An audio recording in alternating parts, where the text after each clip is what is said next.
नमस्ते बच्चों।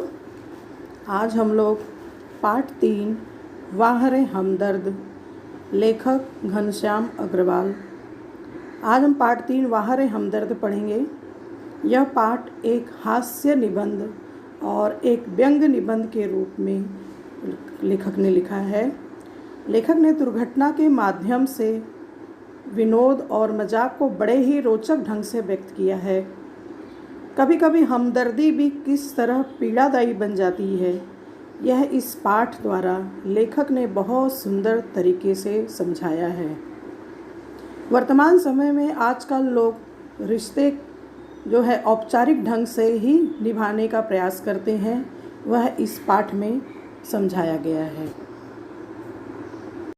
इस पाठ में लेखक ने बताया है कि एक दिन वे पूंजीवादी और समाजवादी अर्थव्यवस्था पर भाषण सुनकर वापस आ रहे थे। वे साइकिल पर सवार थे। रास्ते में उनके सामने एक कार आ गई। भाषण के प्रभाव से उनकी साइकिल को अधिक जोश आया था और कार को गुस्सा। इसलिए दोनों जब आमने सामने आए तो विरोधियों की तरह एक दूसरे को घृणा की नज़रों से देखते हुए आपस में जा भिड़े। लेखक ने कहा कि मैंने खामख्वाह ही पूंजीवाद और समाजवाद के झगड़े में टांग अड़ाई, इसलिए मेरी टांग टूट गई। दुर्घटना के बाद शायद आज भी इंसानियत कायम है, इसलिए यह सिद्ध करने के लिए कुछ लोगों ने लेखक को अस्पताल में भर्ती करा दिया। लेखक की जब आँख खुली तो उन्होंने अपने आप को एक अस्पताल में पाया। इर्द गिर्द कुछ परिचित अपरिचित चेहरे खड़े थे। आँख खुलते ही उनके चेहरों पर उत्सुकता की लहर दौड़ गई और उन्होंने कराहते हुए पूछा, मैं कहाँ हूँ? आप सार्वजनिक अस्पताल के प्राइवेट वार्ड में हैं। आपका एक्सीडेंट हो गया था, सिर्फ पैर फ्रैक्चर हुआ है। अब घबराने की कोई बात नहीं। एक चेहरा इतनी तेज़ी से जवाब दिया, लगा कि मेरे होश आने तक, इसलिए वह रुका रहा। अब लेखक अपनी टांगों को देखते हैं और उनकी एक टांग जो सही सलामत है और दूसरी टांग रेत की थैली के सहारे एक स्टैंड पर लटक रही थी। लेखक ने एक मुहावरे को भी यहाँ बताया है, टांग का टूटना। इस प्रकार उन्होंने सार्वजनिक अस्पताल में कुछ दिन रहना है, यह सोचकर और घबरा गए। सार्वजनिक अस्पताल का ख्याल आते ही उनकी अंतरात्मा कांप उठी। सार्वजनिक अस्पताल के बारे में यहाँ पर लेखक ने थोड़ा सा वर्णन किया है कि अस्पताल वैसे ही एक खतरनाक शब्द होता है, फिर यदि उसके साथ सार्वजनिक शब्द चिपका हो तो समझो आत्मा से परमात्मा के मिलन का समय आ गया है। अब उनको यूँ लगा कि मेरी टांग टूटना मात्र एक घटना है और सार्वजनिक अस्पताल में भर्ती होना एक दुर्घटना है। टांग से ज़्यादा फिक्र उन्हें अब यह होने लगी कि जो लोग हमदर्दी जताने उनसे मिलने आएंगे, ये मिलने जुलने वाले कई बार इतने अधिक हो आते हैं कि कभी कभी इतना परेशान करते हैं कि मरीज का आराम हराम हो जाता है। मरीज को वास्तव में खास आराम की ज़रूरत होती है, लेकिन ये आने वाले हमदर्द लोग मरीज को आराम करने ही नहीं देते। अब जनरल वार्ड का तो एक नियम होता है, आप मरीज को एक निश्चित समय पर आकर ही तकलीफ़ दें, किंतु लेखक जो हैं वो सार्वजनिक अस्पताल के प्राइवेट वार्ड में हैं और प्राइवेट वार्ड तो वास्तव में खुला निमंत्रण होता है कि हे मेरे परिचितों, रिश्तेदारों, मित्रों, आओ, जब भी जी चाहे आओ, चाहे जितनी देर रुको, समय का कोई बंधन नहीं। अपने सारे बदले लेने का यही वक्त है। बदले का बदला और हमदर्दी की हमदर्दी। मिलने वालों का ख्याल आते ही लेखक को लगा कि उनकी दूसरी भी टांग टूट गई। अब लेखक के यहाँ पर आना जाना शुरू हुआ है। मोहल्ले के लोगों को जैसे ही पता चला, उनके ऑफिस में काम करने वाले लोगों को जैसे ही पता चला कि लेखक का एक्सीडेंट हो चुका है, तो लोग उन्हें हमदर्दी जताने के लिए आने लगे। सबसे पहले वो लोग आए जिन्हें लेखक ने देर सबेर कभी उनकी टांग टूटने पर उनको जाकर हमदर्दी जताई थी। शायद वो इसी फिराक में बैठे थे कि कब लेखक का पैर टूटे और वो लोग भी उनसे हमदर्दी का बदला लेने जाए। तो सबसे पहले उनके ऑफिस के बड़े बाबू उनसे मिलने आए वे जब आए उस समय लेखक जो हैं सो रहे थे। अब बड़े बाबू ने सोचा कि मैं आया हूँ, बिना मिले चला जाऊँगा, ये मेरी सूरत भी नहीं देखेंगे और इन्हें पता भी नहीं चलेगा कि मैं इन्हें देखने आया हूँ। इसलिए उन्होंने पहले लेखक को हिलाना डुलाना शुरू किया। जब लेखक की आँख नहीं खुली तो उन्होंने उनकी टांग के टूटे हिस्से को ज़ोर से दबाया। लेखक दर्द के मारे चीखते हुए जब आँख खोले तो मुस्कुराते हुए उन्होंने पूछा, कहिए दर्द कैसा है। इस प्रकार बड़े बाबू ने उनके साथ जो व्यवहार किया, लेखक ने इस पर व्यंग करते हुए कहा है कि जो दर्द दे रहा है वही पूछ रहा है कि दर्द कैसा है।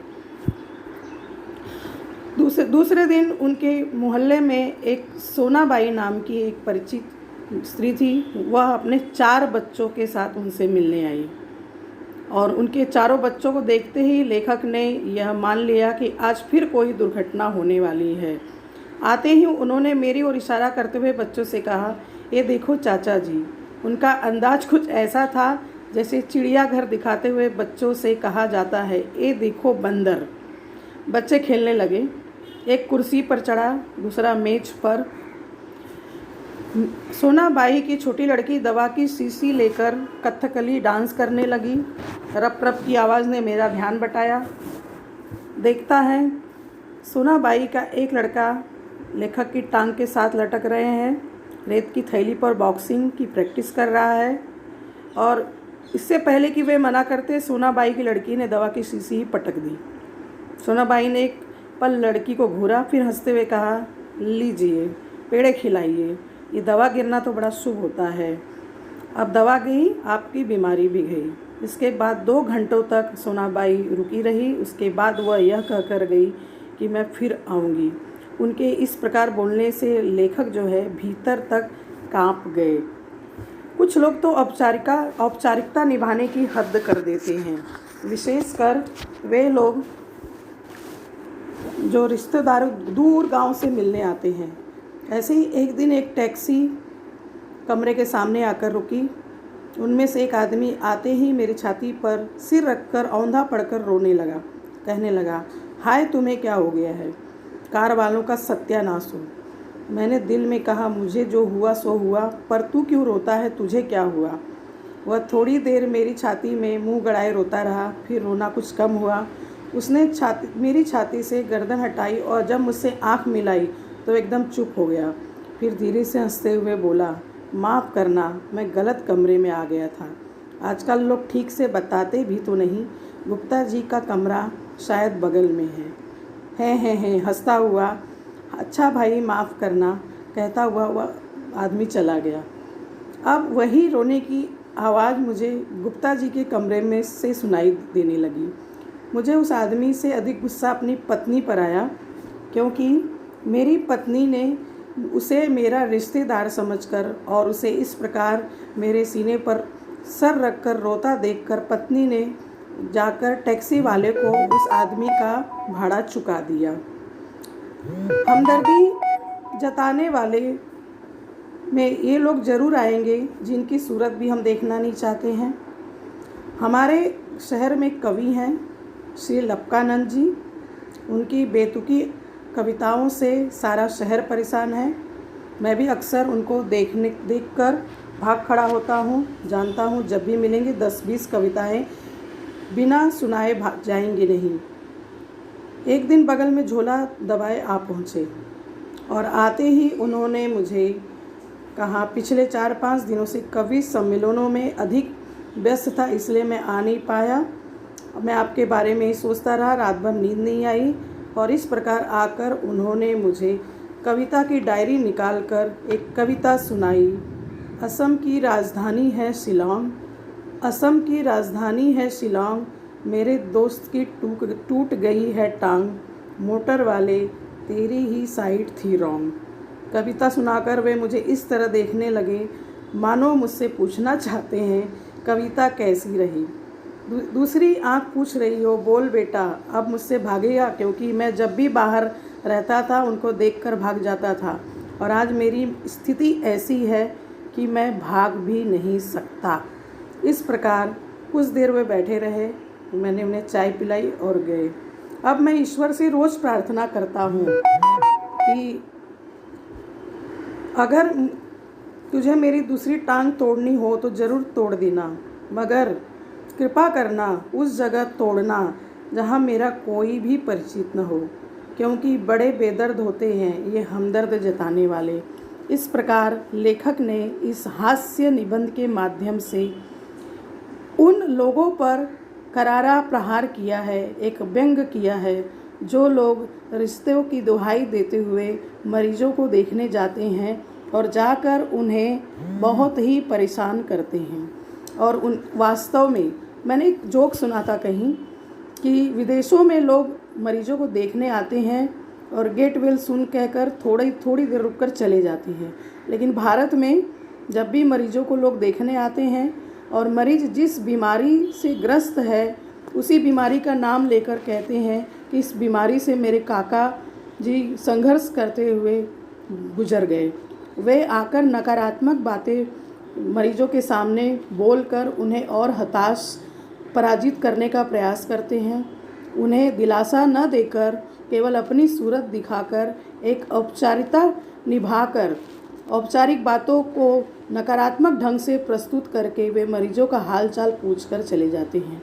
इस प्रकार यह एक ऐसी दशा है मरीजों की जिस पर कभी किसी का ध्यान नहीं गया, लेकिन लेखक ने इस हास्य निबंध के माध्यम से यह जो कठिनाई है, जो पीड़ादायी हमदर्दों की जो प्रेम है, उसे बताने का प्रयास किया है।